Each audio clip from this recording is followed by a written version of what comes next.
il y avait un riche marchand qui avait 4 femmes. Il aimait la 4e femme et l'ornait de robes extravagantes et la traitait avec délicatesse. Il prit grand soin d'elle et ne lui donna rien d'autre que le meilleur. Il a aussi beaucoup aimé sa 3e femme. Il était fier d'elle et a toujours voulu la montrer à ses amis.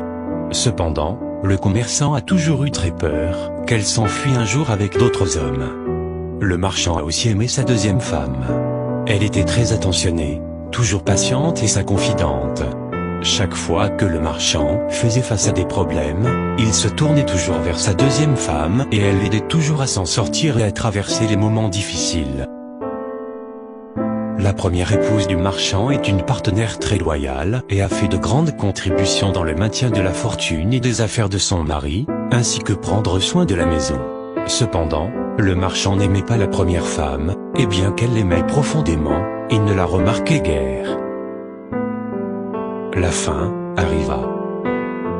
Un jour, le marchand est tombé malade.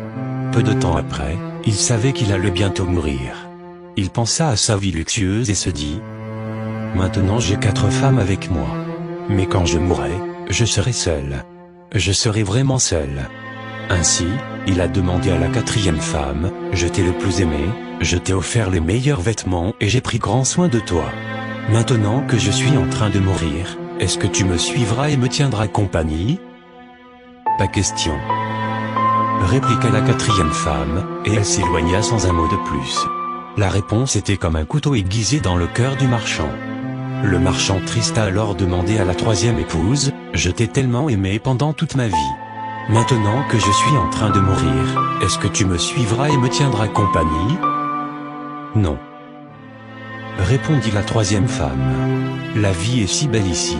Je vais me remarier quand tu mourras. » Le cœur du marchand fondit de tristesse.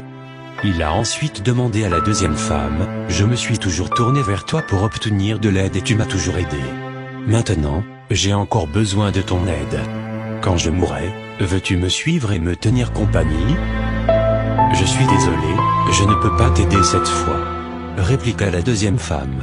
« Tout au plus, je ne peux que t'envoyer dans ta tombe. » La réponse tomba comme un coup de tonnerre et le marchand fut dévasté.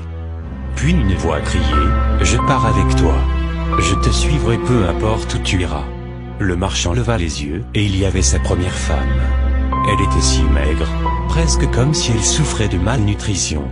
Très affligé, le marchand dit, « J'aurais dû prendre bien soin de toi pendant que j'avais la possibilité. » Chaque homme et chaque femme a 4 épouses de mari.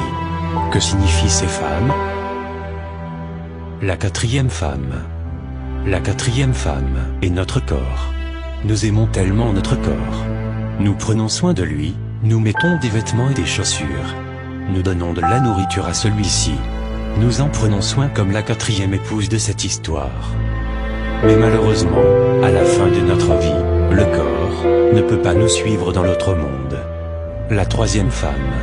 Notre 3e épouse, nos possessions, statut et richesses. Quand nous mourrons, ils vont tous aux autres. La seconde femme. La 2e épouse est notre famille et nos amis. Peu importe à quel point ils étaient là pour nous quand nous sommes en vie, le plus loin qu'ils puissent rester près de nous est jusqu'à notre tombe. La première femme. La première épouse est en fait notre âme, souvent négligée dans notre quête de la matière, de la richesse et du plaisir sensuel. Une histoire à nous faire méditer sur nos priorités, une invitation à nourrir son âme avant son corps, de vivre toujours avec l'idée que nous serons seuls après notre mort, et que malgré les richesses que nous aurons accumulées, l'important est d'avoir une belle existence, d'avoir laissé une bonne trace, une leçon de vie. Merci de liker cette vidéo. Merci de partager cette information autour de vous.